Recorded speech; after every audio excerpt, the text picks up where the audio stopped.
नमस्कार प्रिय बिहार अपनारा देखছেন खबर तरंग।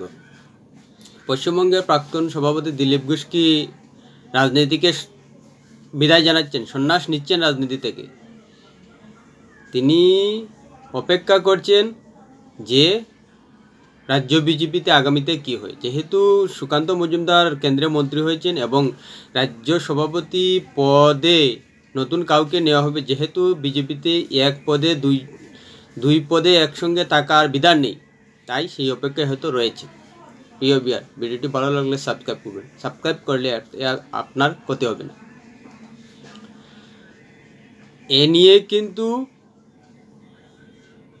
দিলীপ ঘোষ বলেছেন যে রাজনীতি থেকে সন্ন্যাস নেবেন কিনা ভাবছেন। তিনি এও বলেছেন যে শুধু রাজনীতি কেন, অন্য কাজ করো, মানুষের কল্যাণ করা যায়, সেবা করা যায়। তাই তিনি হয়তো একটা সিদ্ধান্ত নেবেন যে আগামীতে পশ্চিমবঙ্গ বিজেপিতে কি পরিবর্তন আনে কেন্দ্রীয় নেতৃত্ব, তার উপর। আসলেই দিলীপ ঘোষের জন্য সত্যিই মায়া হয়। দেখুন, শুভেন্দু অধিকারী বলেছেন যে লোকসভা নির্বাচনে 6টি আসন কমার পর যে তিনি পকেটের পয়সা খরচ করেন না, কিন্তু দলের জন্য এত করার পর তাকে এভাবে দোষারোপ করা হচ্ছে। কিন্তু দিলীপ ঘোষের বিষয়টাও ভাবুন, যে দিলীপ ঘোষ রাজ্য সভাপতি ছিলেন, রীতিমতো উল্কার গতিতে বিজেপিকে প্রায় বিরোধী আসনে বসিয়েছেন এবং 18টি লোকসভা আসন এনে দিয়েছিলেন। সেখানে এত কিছু করার পরও দিলীপ ঘোষ কিন্তু এখন পর্যন্ত বলেননি নিজের মুখে যে আমি রাজ্যের জন্য এত কিছু করলাম, কিন্তু আমাকে কেন এভাবে দমিয়ে দেওয়া হচ্ছে, চেপে দেওয়া হচ্ছে এবং রাজনৈতিক কেরিয়ার ধ্বংস করা হচ্ছে, বলেননি। কিন্তু এখানেই কিন্তু শুভেন্দু অধিকারী এবং দিলীপ ঘোষের তফাৎটা, যে দিলীপ ঘোষের মতো নেতারা কখনো দোষারোপ হলেও সেভাবে নিজেদের ডাকডোলটা খুব একটা প্যাটার্ন না, যদিও অন্যায়ের প্রতিবাদটা করেন। আর সত্যিকার অর্থে মেদিনীপুর থেকে বর্ধমানে ট্রান্সফার করার জন্য কি দিলীপ ঘোষের কেরিয়ারটাকে ধ্বংস করার জন্যই হয়েছিল?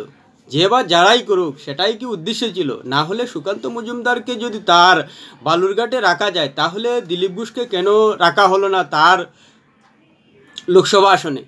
সেটা কিন্তু প্রশ্নটা আসবে। দেখুন, অন্যান্য রাজ্যের সঙ্গে তুলনা দিয়ে পশ্চিমবঙ্গে হবে না, পশ্চিমবঙ্গের রাজনীতিটা অন্যরকম। তাই পশ্চিমবঙ্গের রাজনীতিটা পশ্চিমবঙ্গের মতো করতে হবে। অন্যদিকে হয়তো অনেকে বলবেন যে সারা দেশে বিজেপির পতন হয়েছে তাই পশ্চিমবঙ্গে হয়েছে, কিন্তু সারা দেশের সঙ্গে পশ্চিমবঙ্গে তুলনা করতে হবে না। কেননা পশ্চিমবঙ্গে এখনও প্রতিষ্ঠান বিরোধিতা নেই, কেননা এখনও বিজেপি শাসনে নেই, তাই প্রতিষ্ঠান বিরোধিতা থাকার কথা নয়। সেখানে উত্থানের কথা। যদি লোকসভা নির্বাচনকে সেমিফাইনাল ধরা হয়, যেহেতু বিজেপির সভাপতি হিসাবে দিলীপ ঘোষ ছিলেন এবং লোকসভা নির্বাচনে 18টি আসন জিতেছিলেন, তখন কিন্তু সেই লোকসভা নির্বাচনের ফলাফলকে সেমিফাইনাল ধরা হয়েছিল এবং বিধানসভাকে ফাইনাল ধরা হয়েছে। আর এখন যদি সেই হিসাবে লোকসভা নির্বাচনকে সেমিফাইনাল ধরা হয় এবং বিধানসভাকে ফাইনাল ধরা হয়, তাও কিন্তু বিজেপি পশ্চিমবঙ্গে গোল খেয়ে গেছে। তাই বিধানসভা নির্বাচনের স্বপ্ন কতটুকু দেখছেন রাজ্য বিজেপির নেতারা, সেটা এখনোই আন্দাজ করা যায়। আর এই পরিস্থিতিতে দাঁড়িয়ে যে এক রাজনৈতিক নেতার কেরিয়ার নষ্ট করে রাজ্য বিজেপিকে শক্তিশালী করা সম্ভব, সেটা স্বপ্নই থেকে যাবে, কোনো দিনই বাস্তব নয়। এখন প্রতিটা রাজনৈতিক নেতাকে সংঘবদ্ধ করে লড়াইটা লড়তে হবে তৃণমূলের অপশাসনের বিরুদ্ধে, না হলে কিন্তু বিজেপির শাসনে আসার স্বপ্নই থেকে যাবে।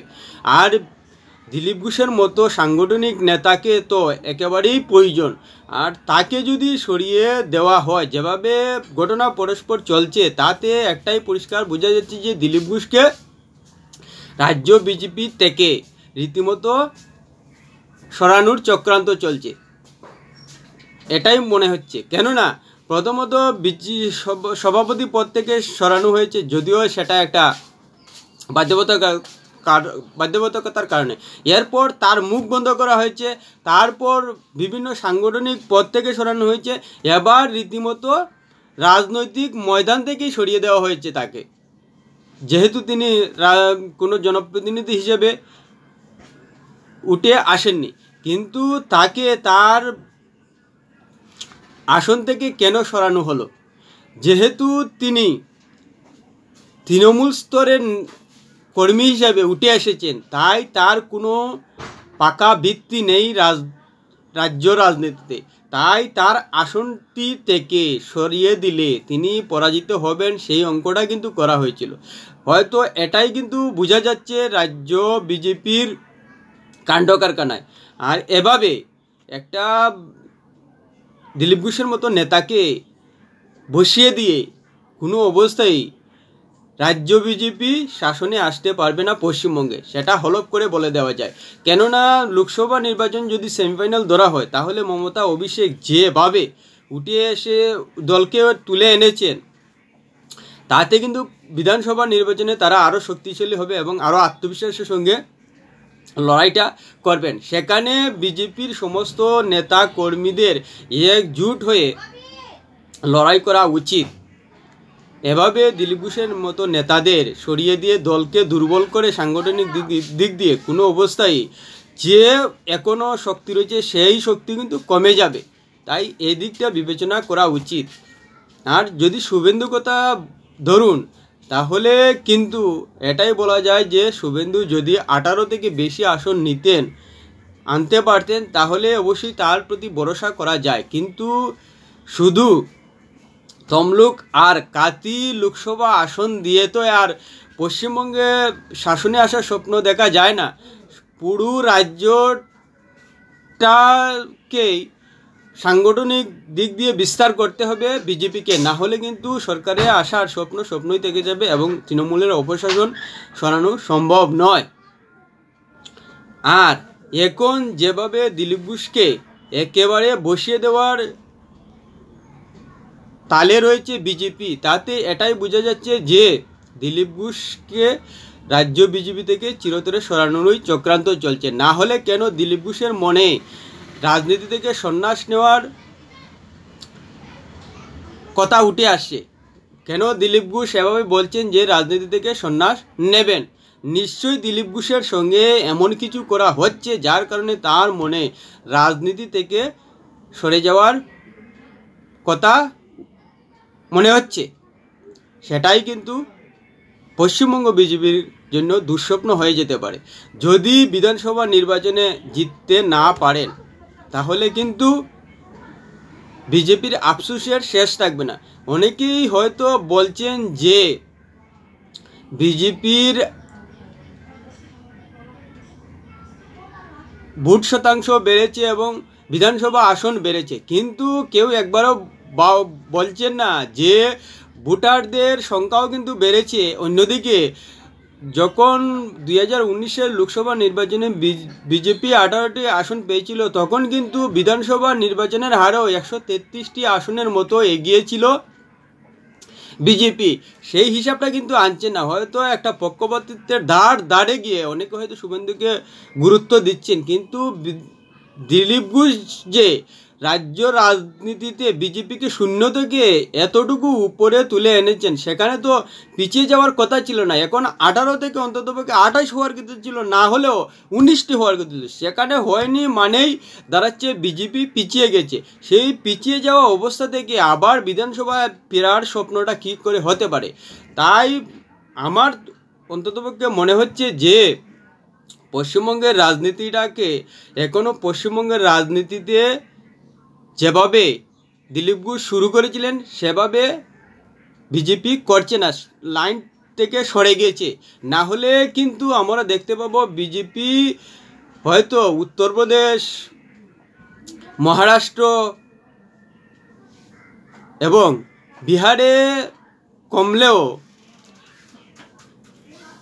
উড়িষ্যা, তেলেঙ্গানা, কেরালায় কিন্তু বিজেপি শক্তিশালী হয়েছে। অর্থাৎ নতুন নতুন রাজ্যগুলিতে বিজেপি কিন্তু শক্তিশালী হচ্ছে। তাহলে পশ্চিমবঙ্গ পূর্ণ এবং নতুন ক্যাটাগরিতে ধরলে পশ্চিমবঙ্গ তো বিজেপির ক্ষেত্রে নতুন ময়দান, সেই নতুন ময়দানে কেন বিজেপির আসন সংখ্যা কমে গেল? আর যেভাবে লোকসভা নির্বাচনে তৃণমূল ছাপ্পা ভোট এবং বিভিন্ন প্রশাসন যন্ত্র কাজে লাগিয়ে ভোটটাকে আদায় করেছে এবং ছিনিয়ে নিয়েছে, সেই দুর্নীতি এবং অসৎ পন্থার বিরুদ্ধে লড়তে গেলে কিন্তু বিজেপিকে একজুট হয়ে লড়তে হবে এবং দিলীপ ঘোষের মতো নেতাদের ধরে রাখতে হবে পার্টির মধ্যে এবং সসম্মানে এবং মর্যাদা সহকারে, এবং তার কাজের জায়গাটা তিনি যেভাবে কাজ করেন সেইভাবে কাজের জায়গাটা তাকে দিতে হবে। কারণ সেই কাজের মাধ্যমেই, তার যে কাজের ধরন, সেই ধরনের মাধ্যমেই কিন্তু বিজেপিকে বর্তমান অবস্থায় আনতে পেরেছিলেন দিলীপ ঘোষ। তাই তার যে একটা ক্যারিশমা রয়েছে বিজেপির আসন বাড়ানোর ক্ষেত্রে পশ্চিমবঙ্গে, সেই ক্যারিশমাটাকে কিন্তু কাজে লাগাতে হবে দিলীপ ঘোষকে ধরে রেখে এবং তার কাজের ক্ষেত্রে পুরোপুরি স্বাধীনতা দিয়ে। না হলে কিন্তু বিজেপির 2021 বিধানসভা নির্বাচনে জেতার স্বপ্নই থেকে যাবে এবং পশ্চিমবঙ্গকে আরও 5 বছর তৃণমূলের অপশাসন দেখতে হবে এবং পশ্চিমবঙ্গের মানুষকে আরও দুঃখ, যন্ত্রণা, লাঞ্ছনা, বঞ্চনা এবং নির্যাতনের ঘটনা দেখতে হবে এবং সারা দেশের মধ্যে পশ্চিমবঙ্গের বদনামও দেখতে হবে। প্রিয় ভিডিওটি ভালো লাগলে লাইক, শেয়ার, কমেন্ট করবেন।